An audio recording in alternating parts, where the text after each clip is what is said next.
Hola, ¿cómo están? Bueno, esta va a ser una breve presentación de la clase, ¿sí? El cuatrimestre ha sido un poco accidentado, así que voy a presentar la clase, la parte 7 en realidad del seminario de salud, dedicado a discapacidad y rehabilitación. En el próximo encuentro igual vamos a retomar algunas cuestiones que queden pendientes para avanzar con la parte 8. La clase esta estaba dedicada a discapacidad y rehabilitación. Sí, ustedes en el aula virtual van a encontrar dos textos para esta parte. Uno que es una compilación hecha por Rosato, que discuten en primer término, ¿sí? Ya con esto podríamos hablar largo y tendido, qué entendemos por discapacidad y qué entendemos por rehabilitación. A grandes rasgos podemos entender que hay dos grandes miradas. Por un lado el concepto médico, ¿sí? El modelo médico hegemónico, que provienen obviamente de las ciencias más duras, y por otro lado, una reinterpretación desde las ciencias sociales que entienden la discapacidad de otra forma, que va más allá del modelo médico hegemónico y que entiende que discapacidad es la contracara de una construcción artificial de la normalidad. Eso es lo que sostiene el texto de Rosato en sus distintos capítulos y en los casos que va presentando, que va a decir, bueno, en realidad ahí se esconde una ideología de la normalidad, unos preceptos que damos como dados, y que a partir de esa normalidad explicamos lo diferente, lo otro, lo que no llega a cubrir esos estándares como una discapacidad. Es muy interesante, lo recomiendo como introducción para esta parte de la unidad o para aquellos que estén interesados en trabajarlo. Y por otro lado tenemos el texto de Adriana Álvarez y los desafíos médicos, que es el que vamos a abordar más en profundidad en esta presentación de la clase, que tiene que ver con la poliomielitis en Argentina en la década de los 50 y los efectos que tuvo, no solo a nivel médico y social, sino también a nivel institucional. Entonces, como les decía, la poliomielitis en la Argentina va a tener un fuerte impacto, ¿sí? Por un lado, en el contexto histórico, que estamos hablando a mediados del siglo XX, ¿sí? Una enfermedad viral que tiene un impacto muy fuerte sobre las infancias, un impacto muy visual, muy físico, porque genera una parálisis que más allá de que la enfermedad sea superada, porque también hay que decir que tiene tasas relativamente altas de mortalidad si no es tratada apropiadamente, deja efectos sobre los cuerpos de aquellas infancias, de aquellos niños. Por eso va a tener un impacto, como les decía, no solo desde el punto de vista médico, sino desde el punto de vista social, cultural y político, por supuesto. A esto hay que agregarle que la poliomielitis, que llega a la Argentina con fuerza en la década del 50, es decir, entre la caída del peronismo y la emergencia de la Revolución Libertadora desde el 55 en adelante, lo que va a generar la falta de vacunas y la falta de una infraestructura apropiada. Tengamos en cuenta que Argentina va a tener un sistema de salud consolidado pocos años antes con la gestión de Ramón Carrillo, ¿sí? Que era el ministro de Salud de Perón, cuando la Secretaría de Salud se eleva a ministerio.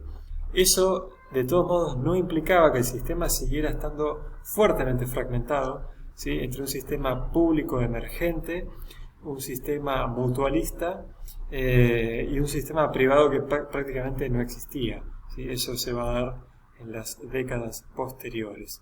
Por lo cual todo esto genera unos desafíos muy fuertes en la salud pública, como puse aquí, porque puse en evidencia las limitaciones que tenía el sistema, no solo por la falta de vacunas, sino por la falta de una red de tratamiento apropiado.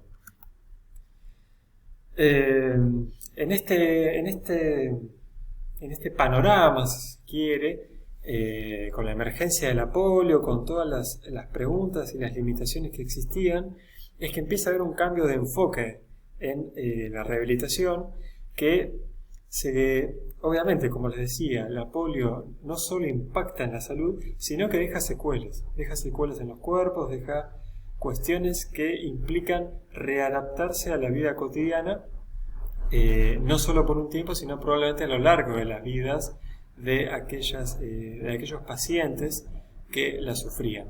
Por eso, como puse aquí, empieza a pensarse en la rehabilitación como, no solo como recuperarse físicamente, es decir, volver a esa normalidad que el modelo médico hegemónico establecía, sino una reintegración a la vida cotidiana, teniendo en cuenta, como dice aquí, aspectos sociales, educativos y laborales.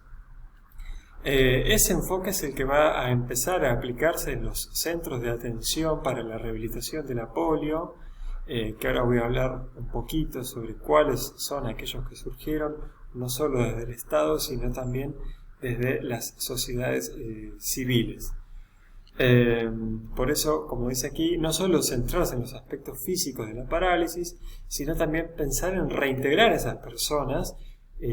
Insisto, la polio impacta en las infancias, reintegrar a esos niños a la vida educativa, a la vida familiar y la vida rutinaria, todos los aspectos que involucraban sus vidas, y obviamente para un futuro mercado laboral, pensando que esas secuelas van a quedar por el resto de sus vidas. Así es como comienzan a surgir los centros especializados. ¿Sí? Tengamos en cuenta que si el sistema de salud en Argentina era embrionario en muchos aspectos, ni hablar los que tienen que ver con centros de salud especializados en la rehabilitación, ¿sí? Que generalmente dentro de la salud es una de las dimensiones menos atendidas por el Estado en particular, pero en general por la sociedad. Generalmente la rehabilitación y las dificultades físicas tienen que ver con lo oculto, lo que no se quiere mostrar. Pensemos que estamos a mediados del siglo XX, ¿no? Entonces esa cuestión del tabú, de lo oculto, impactaba un poco en el desarrollo de la salud en el campo de la rehabilitación psicofísica. Sin embargo, comienzan a surgir centros de rehabilitación. Uno de ellos es el Serenil, aquí en Mar del Plata. Hoy en día se llama INAREPS, pero muchos lo conocen con otro nombre, el Centro de Rehabilitación para el Niño Lisiado, ¿sí? Que ahora vamos a hablar un poquito de cómo surge este lugar. Este lugar, ¿cómo surge entonces? Tenemos, por un lado, ¿cuál va a ser la respuesta institucional a la emergencia de la polio? Bueno, por un lado tenemos el rol del Estado, ¿sí? Y el peronismo. Aquí puse yo, durante los años 40 y 50, el gobierno peronista crea la Secretaría de Salud Pública. Posteriormente, como ya dije, se eleva a ministerio bajo la gestión de Ramón Carrillo, que impulsa medidas para fortalecer y robustecer el sistema de salud al calor de un crecimiento demográfico y al calor de distintas endemias que sufría nuestro país, ni hablar con lo que va a ser la poliomielitis, que, como ya les comenté, agarra un poco los últimos años del peronismo, por lo cual hablar que el peronismo resolvió la cuestión de la polio sería algo erróneo, sino que más bien se empezó a dar hacia los últimos años de la década del 50 y principios del 60. ¿Qué es aquí lo más interesante? Bueno, las iniciativas filantrópicas, es decir, aquellas sociedades civiles que tenían interés en abordar el tema de la salud, de la rehabilitación psicofísica, más allá del rol del Estado.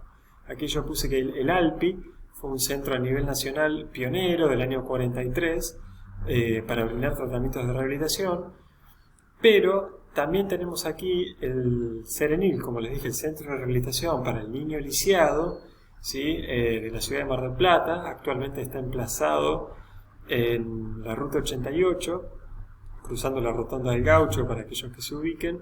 Surge como una sociedad civil.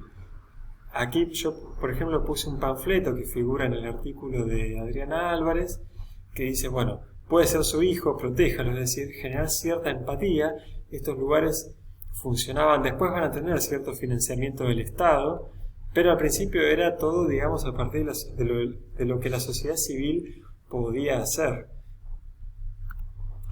Entonces, este centro de rehabilitación, que al día de hoy sigue funcionando y va más allá de la polio, obviamente, sino que sigue funcionando, pasó a la órbita del Estado, pero, como dije aquí, bueno, entonces tenemos que pensar que la polio dejó un legado y reflexiones que van más allá de lo que se sufrió en la década del 20, perdón, a mediados del siglo XX, en la década del 50 y del 60, sino que tuvo un impacto duradero. Aquí, por ejemplo, como dice, no solo dejó secuelas físicas en los afectados, sino que transformó la visión de la discapacidad, lo que les comentaba recién, en Argentina, impulsando un enfoque de inclusión social que va más allá de recuperarse a esa cierta normalidad, a esos parámetros del modelo médico hegemónico, sino que, como les dije, al dejar secuelas duraderas, bueno, la discapacidad dejó de ser un punto sobre el cual la rehabilitación tiene que atenderlo para recuperar sí o sí esa normalidad, sino que la rehabilitación física incluye aspectos laborales, psicológicos, culturales, que entienden que hay que readaptarse a la vida más allá de las secuelas físicas que puede dejar no solo la polio, sino cualquier dolencia al día de hoy, ¿sí? Después, cambios culturales.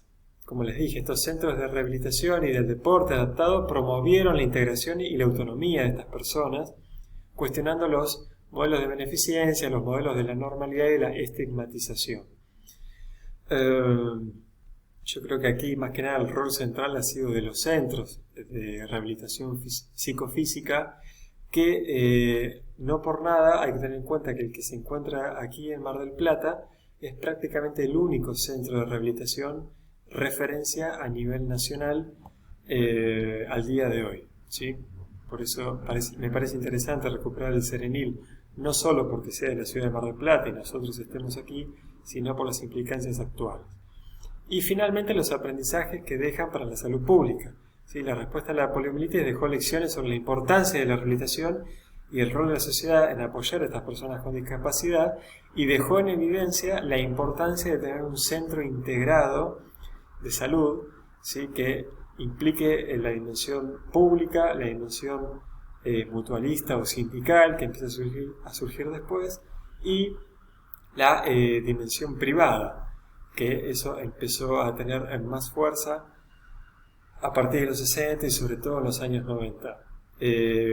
¿Cómo se encuentra hoy en día la salud pública después de haber sufrido no solo la polio, sino distintas implicancias a lo largo de la década? Sigue estando fuertemente fragmentado, fuertemente descentralizado.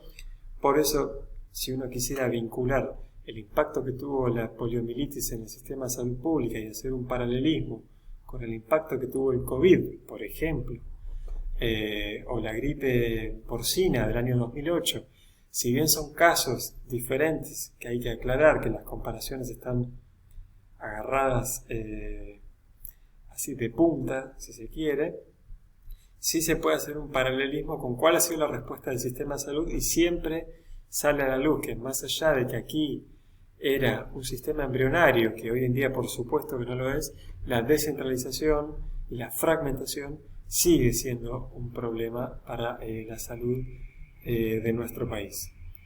Esta entonces es un poco la brevísima introducción que quería hacer sobre las implicancias de la discapacidad, sobre los desafíos de la salud pública, sobre las respuestas que tuvo la polio en nuestro país en los años 50 y sobre el legado que ha tenido sobre todo el siglo XX y principios del siglo XXI. Probablemente lo retomemos en el próximo encuentro y sigamos avanzando con otras cuestiones. Muchas gracias, y quedará un espacio abierto en el aula virtual para cualquier pregunta o debate o interés sobre el tema. Muchas gracias.